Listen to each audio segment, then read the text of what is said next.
So number three, we in the have world. the largest amount of victims of cybercrime. Gosh. And we have 100% increase in mobile banking fraud. Why breaches are taking place? If there's so much technology being applied and there is awareness about security posture, what is the reason behind the escalation in breaches and things like that? And this is why we believe that POPIA should be part of the corporate culture. Any part of the business needs to understand that the protection of information is important for the brand, for the individual, and not just for risk. It's not a risk problem, but it should be part of the culture of protection.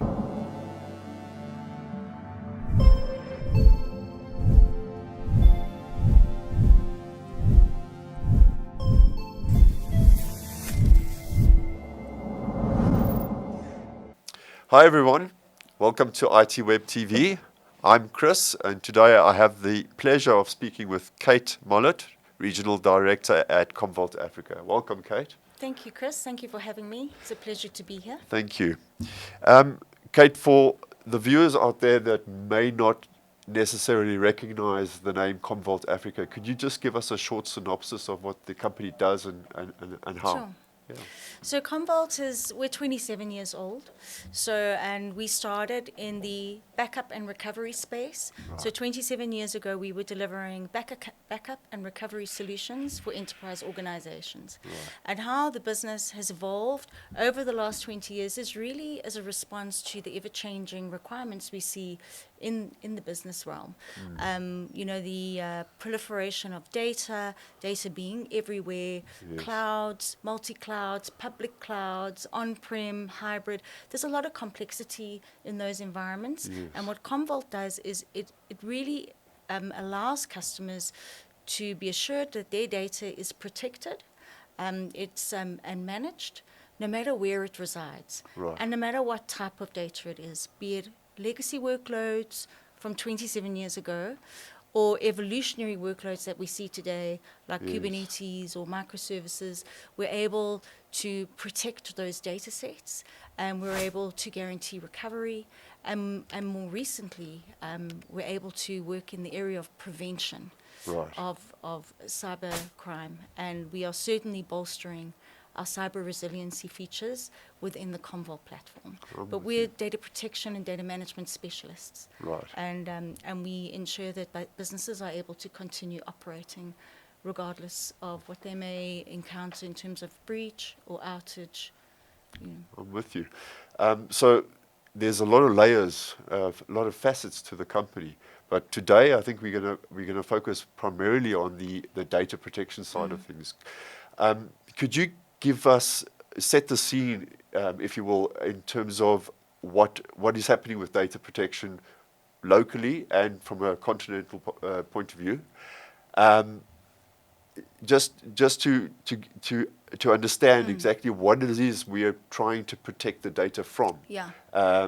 Maybe you can just share a bit with us. So it's quite interesting because certainly cyber crime and it's almost a pandemic in terms of the amount of cybercrime organizations and individuals around the world are experiencing, and they can really bring a business to its knees and ultimately have it closed down. So when we consider that it was certainly exacerbated by the COVID pandemic because many organizations, communities, and individuals moved to working online. Yes. And had to, and maybe without having all the right security checks and balances in place to do that. But we Right. did it anyway. Yes. But it created a very fertile ground for accelerated cybercrime activities. So if you look at it from an internet perspective, the internet removed physical borders. The internet Right. basically has opened it all up. And a successful, malevolent cybercrime in Africa can very easily impact a person or an organization in America because we've seen those physical borders have been removed. Right. So it's a global concern, But how the different regions deal with cybercrime and what they're exposed to is really quite different depending on the geography. So if we look at it from an Africa perspective, it becomes either very interesting or very scary. But Yes. we all know and consider Africa to be an amazing opportunity for growth in the communications and information technology space. Right. And the reason why, one of the main drivers for that, is because 60% of the entire population is under the age of 25.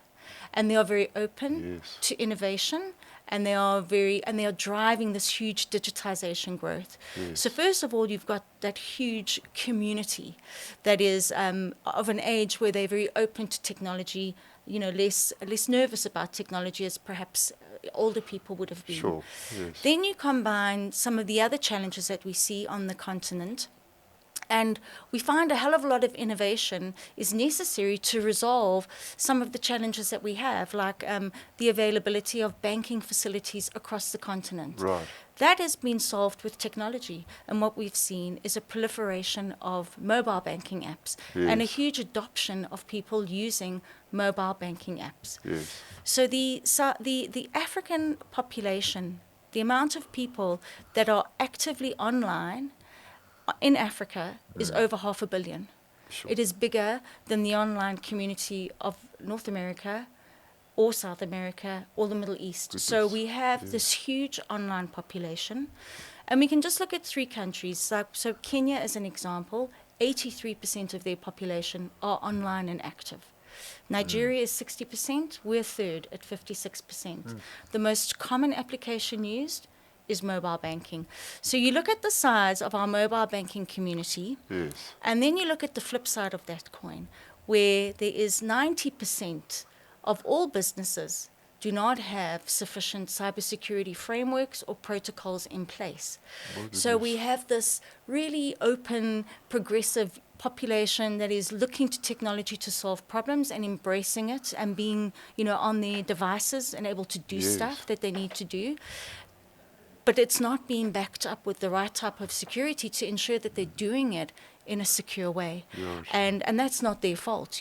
That is just, it's the nature of growth It's- and the nature of transformation. Right. So what that we have as a result is this huge fertile ground for cybercrime, because the opportunity to exploit is just so tremendous. And if we look Right. at things like ransomware from a statistic perspective on the continent, there is a ransomware attack every 11 seconds. And the average downtime is 21 days, and the average cost is $300,000. There isn't, even the biggest company on the continent can't sustain 21 days of downtime. No. They're not going to emerge Just unscathed. not possible. You No. look at the smaller organizations, commercial businesses, that downtime combined with that cost can result in organizations closing their doors. Right. And then another very interesting number from Accenture is that the South African community is the third largest number of cybercrime victims in the world. So number 3, Number 3 we in have the world. the largest amount of victims of cybercrime. Gosh. And we have a 100% increase in mobile banking fraud. So we're looking at the scale of the challenge, and that's why it is so important to look at the context of what's happening on the continent Right. and how we are seeing the adoption of technology. But cyber resiliency and a cybersecurity posture is a team sport. It is not the responsibility of the Yes. security team or the individual. It's a collection of, reinforcing that posture. So we can't have the most amazing cybersecurity here in South Africa and think that it doesn't affect us if there's poor posture in neighboring countries or in Nigeria or Kenya. It's our problem, and it's the globe's problem, Yes. because that vulnerability becomes an entry point for a cyber crime syndicate. I mean, it's very interesting the way you've described it. It's a perfect sort of lead in terms of the reality is that we're sitting with a huge problem that's getting bigger. And I was interested to hear from you about why breaches are taking place. if there's so much technology being applied and there is awareness about security posture, what is the reason behind the escalation in breaches and things like that? And what do you think the three main things are that are keeping your decision makers awake at night in terms of security? So I think it's just incredibly lucrative. So, and all of this amazing technology that's available to you and I, that it transforms our lives, is available to cyber syndicates as well. Right. So we don't have the exclusive access to great technology, to the latest and greatest encryption technology, which is, quieter and quicker than ever. Those tools are available to everyone. Yes. To tech for good. Tech is tech, whether it's Sure. leveraged by good people or bad people. Right. That's the challenge. But the technology out there is available to us all. Cybercrime is proving to be extremely lucrative. Ransomware is extremely successful. And they are, as we are using artificial intelligence to improve our solutions, we leverage machine learning to make sure our solutions are robust. Absolutely, They're yeah. being used on the other side of the fence as well to make sure that the attacks are quicker, the attacks are more streamlined and more guaranteed to succeed. So in terms of the trends we're seeing is Yeah. Attacks are quicker than they've ever been. So traditionally, a company was only aware that they'd had a breach, perhaps once they'd received a ransomware demand, Right. or when they'd seen a virus or they'd seen something in the environment, that alerted them to the fact that there was malware or denial of service or Yes. corruption. Yes. That's when they started to respond and try to remediate. Right. That time to infiltrate an environment and have a successful execution of an attack, actually, it used to take a couple of months, because the bad actor would get into the environment and they would observe and then potentially move laterally within the environment looking for assets, data assets of value to either exploit or steal. But that took time to do that. Yes. Now, these organizations are able to do that in a very short space of time, in less than 48 hours. And the challenge with that is that it gives the security operations teams and the data management and data protection teams less time to respond and to be able to remediate. So from a Commvault perspective, what we've really been focused on in terms of bolstering our cyber resiliency features in the platform is enabling organizations to, it was always about recover. You need to be able to recover. Yes. What we're advocating now is you need to prevent. Right. Prevention is always better than cure. So we want to give our customers the tools that will enable them to very early detect and respond to a threat before it's been able to actually do anything. And we talk about minimizing that blast surface. Yes. And one of the ways that we do that is with one of our new features. It's not that new, it's actually been with us for about 2 years, but we're really seeing it become very mainstream in our messaging, is around ThreatWise, which is our ability to, it's actually our approach to the honeypot sort of technology and deception technology. Yes. And through leveraging machine learning, we're able to continuously scan an environment. And when we see environmental changes, we are able to then guide in terms of where to deploy assets or decoy assets and what density to deploy them. And a decoy asset is basically, it looks and feels exactly like a strategic data asset in a business, like a database, Right. maybe some financial information. These are designed to look and act the same way, and they're deployed throughout the environment, in the production environment, so not limited to the backup environment, to lure these bad actors towards them so they essentially trip the wire. Right. And the minute that wire is tripped, the alerts go off and we're able to isolate or quarantine, or we're able to do something. It's all about the visibility of knowing soon enough to do something before the actual crime takes place. Yes.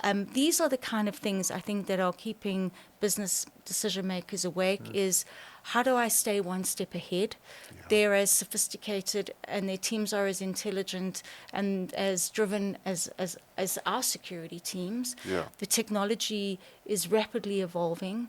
The environment is complex. I have data everywhere. Yeah. You know, so how do I respond quickly? How do I have that opportunity to, you know, almost ambush someone that's come into the environment before they can do any harm? Yeah. So we're seeing a really good take-up of the ThreatWise solution, and I think it's addressing, you know, a very critical need for prevention. Yes. And then another area is, you know, we've seen with like POPIA and GDPR, is the breach of data and the leakage of data and the Yes. fines and the punitive measures that are associated with organizations that have not done the right thing to protect data. So what we've also spent a lot of energy and R&D on is our risk analysis feature, which is the continuous scanning again of data sets, of your data, to search for sensitive data or private data or Right. personal data. And if you consider these data sets can be petabytes. So for someone to be able to scan that, you can't. You have to rely on machine learning and artificial intelligence to be able to scan at that speed. Yes. And when we talk about private information or sensitive, we're talking about ID numbers, credit card numbers, those type of numbers that can be Sensitive. exploited. Yes. And it's about visibility. So we are highlighting that the data is there where it shouldn't be. And does it have the right security controls around it? Yeah. Does it have the right type of access, or, you know, is it over-credentialized? How do we manage access to it? How do we ensure that it's redacted or removed so that it is not available or it's not at risk of being exposed? And this, again, this risk analysis and the ability to see our sensitive data and remove it and do something about it is very important, because it's traditionally going to be those type of environments that are vulnerable and Yes. considered to be the crown jewels of a bad actor. Right. So, I mean, I think, you know, in Commvault's journey to, you know, not only ensure that your backup recovery and ability to recover from a disaster and automatically recover is super critical, but how we bring security operations and IT operations closer together by enhancing all those cyber resiliency features that are inherent to the platform, Yes. and making sure that they are stronger and more resilient than ever. It's another extension of what we have to do for the data and protecting that data. And it doesn't matter if it's in your data center or if it's with one of your cloud partners or in your private cloud. You can't have a different solution for different, each, you know, for your different data sets, because you course, yeah. create islands of data Silos and of images, silos, yeah. and it's the cracks where those cracks are just areas of exposure. Yeah. So it certainly is in the DNA of the organization to continuously ensure that backup is your last resort. You must be able to recover from with your backup. Yeah. But before it gets to that, we want to prevent it from happening in the Yes. first place. We need prevention, early detection. And we also see a lot of organizations now very demanding air gapping, demanding, you know, an air-gapped, immutable copy of their data that is completely isolated from their typical data environment, so that is part of our metallic solution, metallic recovery reserve. And what that provides a customer with is an air-gapped, immutable copy of their data that is completely segregated, and virtually you cannot penetrate it. That is how we guarantee organizations will recover from a ransomware attack. But we don't want them to get the attack. Yes, So that's why yes. the ThreatWise and the risk analysis is so important. So we look at securing, we look at active defense, so actively defending, and then recovering. You know, it's all Right. part of the journey. Part of the journey. Yeah. I mean, the way you've explained it, I mean, we've heard the cybersecurity or data protection space being likened to a cat and mouse game, but this is getting on a cat and mouse game on a whole different On a level, whole isn't level, it? yeah. Yeah. And that brings me to the next question, which is, and you did mention it earlier on about POPIA and GDPR, AI, which we'll get to as well. What do you think of the role of the information regulator in terms of helping to address some of these issues? They certainly can't do it alone, but it's probably a step in the right direction. What is your view on that? So, I mean, if we look at POPIA as an example, and I think it's fair to say that it's been challenging for most organizations to be POPIA compliant. Yes. And even though it was launched in 2013 and only enforced in 2021, a lot of organizations, even with that amount of time, just haven't really been able to gear for it enough. And I think there's a few reasons why. I mean, and one of them would be, from a South African perspective, is the legacy way in which we store data. So not long ago, we were all filling in forms, paper forms. You know, most South African businesses still have a lot of their data stored on paper in different places. So that in itself is like, how do you manage that? You know, there's Metro Files, there's all these organizations which used to take your physical paperwork away and store it for you. You know, those are still challenges that need to be overcome. Right.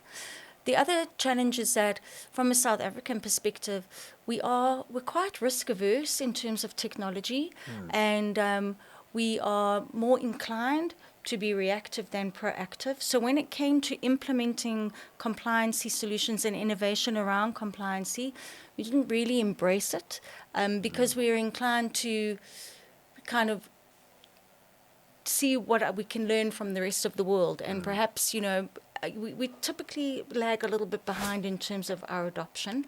So there was that natural delay for us to wait step back and assess. Yes. And then the other thing is that many organizations prioritized customer personal information. So they understand that we've got to protect our customers' personal information, and that customer can be an individual or a business. A person or a business is more likely to sue you if you lose their data or if their data is breached because of you. Yes. What was overlooked was the internal data. So the HR data, employee data that sits inside the organization, didn't get the same attention and focus, and this in some cases has been neglected as organizations have really focused on securing the customer PI. Yes. And what it seems is that POPIA is seen as the responsibility of the risk team. And we say again, security it's a team sport. Yeah. You can't have POPIA being the responsibility of the risk team, and they are responsible, you know, for how breaches are managed, et cetera, et cetera. Yes. It needs to be part of the corporate culture so that everybody is responsible for internal data protection and external. And if you can imagine, as a consumer, you're working with a customer who is really transparent and sincere about how they are going to manage your data, how they're going to store it, and how they're going to do everything that they can to make sure that your data is not breached. Yes. You're going to feel that you could trust. You're going to trust that organization. Yes. It's going to build some brand loyalty for you. Right. And you're unlikely to leave, so it can create loyalty and prevent churn. And this is why we believe that POPIA should be part of the corporate culture. Any part of the business needs to understand that the protection of information is important for the brand, for the individual, and not just for risk. It's not a risk problem, but it should be part of the culture of protection. Exactly. I'm with you. It's almost a bit like POPIA is seen as something that you just have to comply with, sort of like a grudge thing that is imposed, and you have to go with it. But what you're saying is that there's a lot of advantages to just embracing it in the right way, taking the right approach. I mean, we all associate with brands that are inherently that we trust. Yes.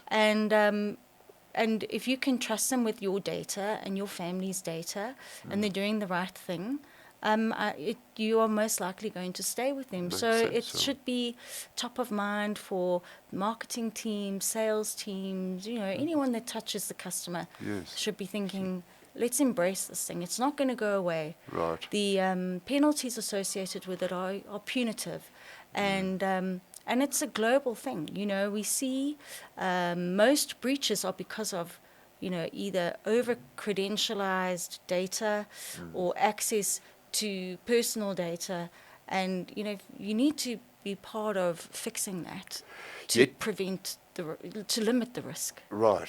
Sorry to interrupt you. Yet, you know, South Africa, as far as we've reported, it hasn't followed up and prosecuted. I think there's only one case that's come out, and yet the information regulator is getting so many complaints per month. Do you think that the perception will come about that actually, you know, you can comply if you get a chance, but there's nothing that's really going to happen as a result of non-compliance? Or do you think it's not going to be like that?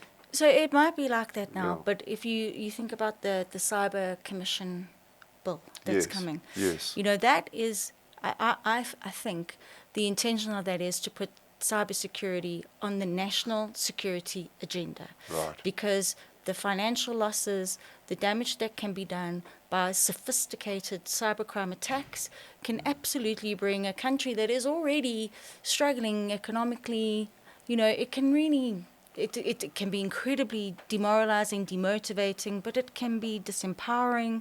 Course, it can yeah. bring us to our knees financially. So I think this, you know, what we can see through some of the significant breaches we've had of late is that there is inadequate protection of personal information in some of the state departments. Right. And the cases are well documented, whether it, you know, from a Postnet perspective or Transnet, you know, that was a maritime critical infrastructure that could have been really Sort of. horrific. Yeah. You know, Yeah. if you consider how bad things could get, if you have a Right. Hollywood moment in the Hollywood imagination, you could Yes. really, that Could could sort run of- away with you. Yes. But Reserve Bank, Department of Justice, Yes. City of Joburg, you know, these are all examples of inadequate compliance when it comes to personal information. So I think this is another step to saying it is going to be taken very seriously, Yes. and there are going to be consequences, and it's the logical next step to making POPIA a real living thing that Right. people should have huge respect for and understand that it's in our interest. I'm with you. The other aspect of this, of course, is, I mean, we've spoken a lot about the regulation.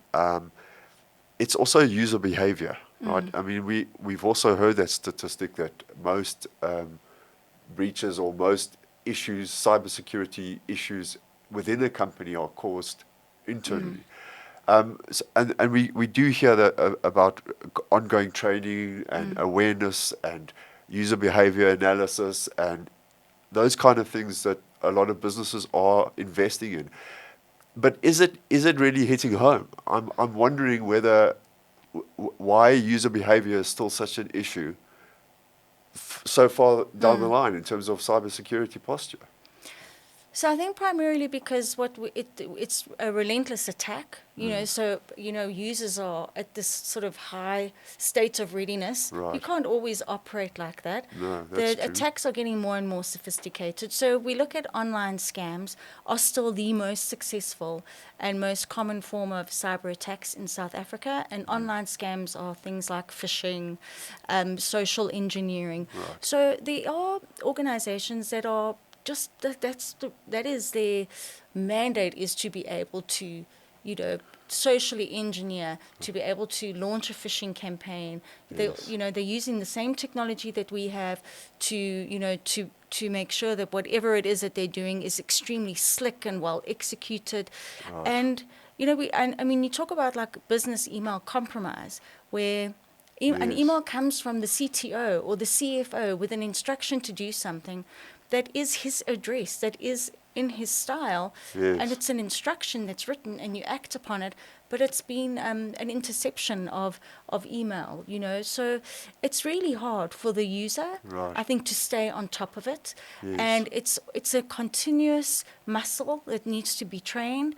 I mean, it can happen to anyone. It can course. catch you when you're on your Yes. phone and maybe you're busy with something and you're Sure. distracted, and it's like, oh, I have to put in my one-time PIN. And you don't Yes. think, why have I just been asked for my one-time Yeah, PIN? it doesn't always. It doesn't always Absolutely, yeah. doesn't It makes always sense. connect. You Yeah. don't always recognize it. So Mm-hmm. unfortunately, they do say that the human will always be the weakest link in that area of vulnerability. Yes. But in their defense, they're up against like extremely tough odds. And Yeah. these phishing mails that come out that are so well timed to, when your tax returns are due, you start to see emails that are coming from from SARS. Yes. It's timed so right. It's so legitimate. It's your information. Yeah. It's, So well executed. 9 times out of 10, someone's going to say, "Oh, I just did my tax return." yeah. That's them getting back to me. We Yes. just want to confirm your bank details so Sure. we can pay you. Yes. Who's, And you're then going you're to... already into the process You're already from in a a mindset yeah. point of view. Yeah. Yeah. I'm with you. So yeah. it's very, very clever, and it's just... and it's relentless. So it's just something that companies will continue to do. There are great solutions out there, training, awareness campaigns. Maybe we need to get to a point where we have less functionality on the mobile, Right. because it seems that because you can do everything on there, it's like a pot of gold, like, in the wrong hands. Of course, yeah. So Huge target.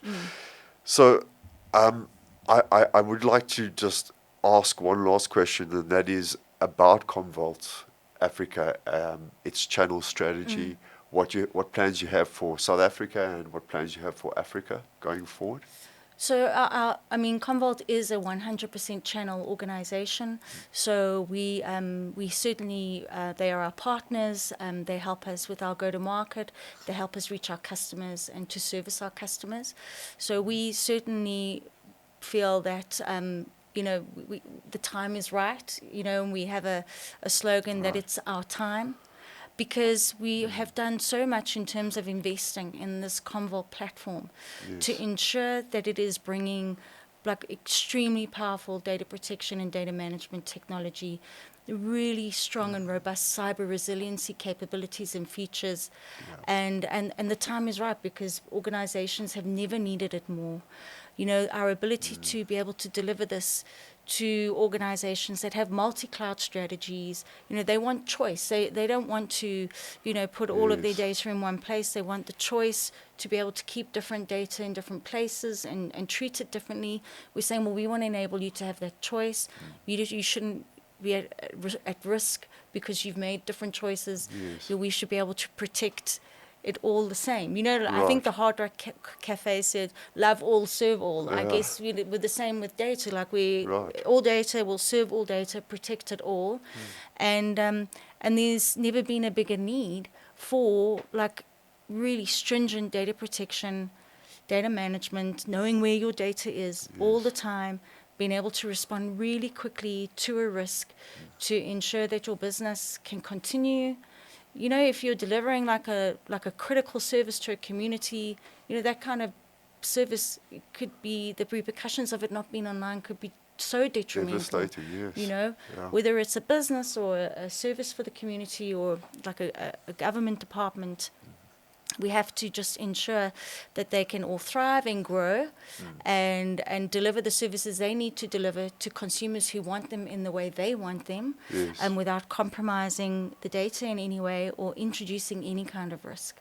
And the organization is doing a hell of a lot to make sure that they tick those boxes. And I think, from a Gartner perspective, they recognize that we continue to do that. For 11 years, we've been recognized in the top right quadrant. And I think that's very reassuring for customers and very reassuring for our partner community, that we're an organization that has chosen to do a certain set of things and to do them extremely well. And we're being held to a very high standard, and we continue to achieve that. And when you consider the decisions business makers have to make, we hope that it makes it easier for them to choose us, knowing that, we have this great track record of consistency and excellence. Oh, that's brilliant. Honestly, there are so many facets and aspects to this conversation, and the topic and the subject, I mean, we could really sit for hours, but time is not on our side. So I want to end off by saying thank you very much for your time, Kate. It's been thrilling to speak with you, and you've really given us some really interesting insight into this space. So thank you again. Well, thank you to you and ITWeb for inviting us. Thank We you very really much. appreciate it. And on that note, thank you very much to our viewers. Please remember to like, share, and subscribe, and come back again. Thank you.